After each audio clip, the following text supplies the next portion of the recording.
नमस्कार दोस्तों। छोटी कहानी बड़ी सीख में आप सबका प्यार भरा स्वागत है। How are you all? Hope you are doing well. Stay blessed. तो चलिए शुरू करते हैं आज की छोटी कहानी। आज की कहानी दो मटकों की कहानी है। एक गांव में एक किसान रहता था और ये किसान रोज अपने घर से निकलकर नजदीक के एक तालाब पर जाता, साथ में एक लकड़ी और उस लकड़ी पर बंधे हुए दो मटके लेकर पानी भरने के लिए, और तालाब से पानी भरकर कंधे पर वही लकड़ी रखकर वापस अपने घर आता और अपने दिन भर के काम उसी पानी से चलाता। लेकिन ये जो लकड़ी थी और इस लकड़ी से लटके हुए जो दो मटके थे, एक मटका तो बड़ा अच्छा था, लेकिन दूसरा मटका जो था उसमें एक छेद था।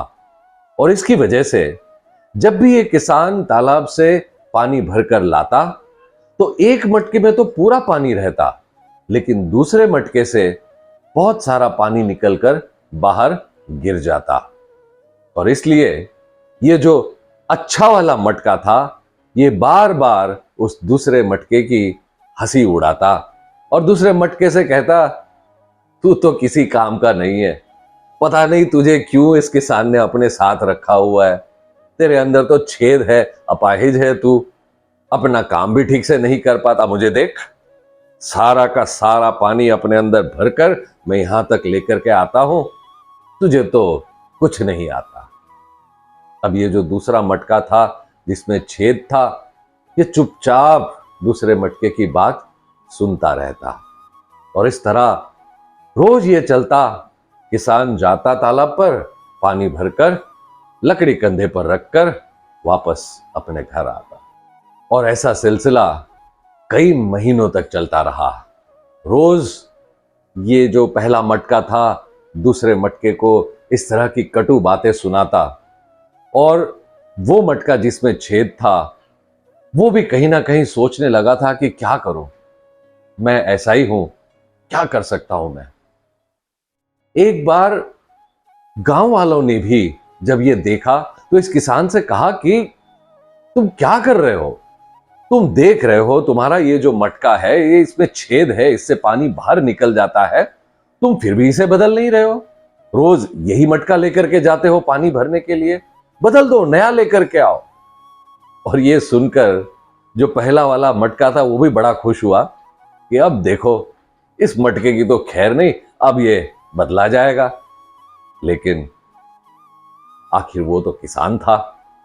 किसान ने गांव वालों से कहा, देखो, मैं एक किसान हूं और मैं बड़ी अच्छी तरह से जानता हूं कि ये जो मटका है ना जिसमें छेद है, ये एक बहुत ही मूल्यवान मटका है। और क्यों ये मूल्यवान मटका है, आप जरा देखिए तो सही। जिस साइड से ये मटका रोज आता है वहां की जमीन आप देखिए, कितने खूबसूरत पौधे, और उन पौधों में उतने ही खूबसूरत फूल खिलाए हैं। कहीं ना कहीं ये मटका मेरा ही काम कर रहा है, जमीन को सींचने का काम कर रहा है। और ये जो दूसरा मटका है, बुराई इसमें भी कोई नहीं है, ये पानी लेकर के आता है, लेकिन ये मटका भी उतना ही मूल्यवान है और इसलिए मैंने इसे कभी नहीं बदला। और ये बात सुनकर पहला जो मटका था उसे भी बहुत शर्म आई और उसने दूसरे मटके की माफी भी मांगी। और उसी मटके ने उससे कहा, भाई मुझे माफ कर देना, मैं तुम्हें समझ नहीं पाया।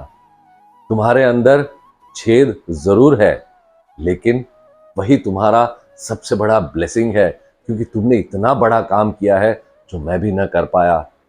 तुम्हारे अंदर जो छेद है जिसकी वजह से पानी बाहर गिरता था, उसी वजह से जो मिट्टी है उसमें इतने सारे पौधे आए और इतने खूबसूरत फूल खिलाए हैं। और इसके साथ साथ वो जो मटका था जिसमें छेद था, उसे भी उस दिन इस बात का एहसास हुआ और बड़ी खुशी हुई ये जानकर कि उसमें भी एक बहुत बड़ा गुण था। तो दोस्तों, इस छोटी सी कहानी की बड़ी सीख क्या है? बड़ी सीख यही है कि हम भी कई बार बिना सोचे समझे लोगों को बहुत सारी बातें बोल देते हैं, लोगों के बारे में कई सारा जजमेंट हम बना लेते हैं कि तू तो अपाहिज है, तुझे कुछ नहीं आता, तू तो यूजलेस है, तुझसे कोई काम नहीं हो पाता। लेकिन दोस्तों, हमें इस बात को हमेशा ध्यान में रखना चाहिए कि हर व्यक्ति यूनिक होता है, हर व्यक्ति में कोई ना कोई गुण जरूर होता है। हमें उनकी बुराइयों को देखने के बजाय उनकी अच्छाइयों को और उनकी स्ट्रेंथ को ध्यान में रखना चाहिए। No creation of God is useless and defective, but every creation of God is useful in its own unique way. Namaskar.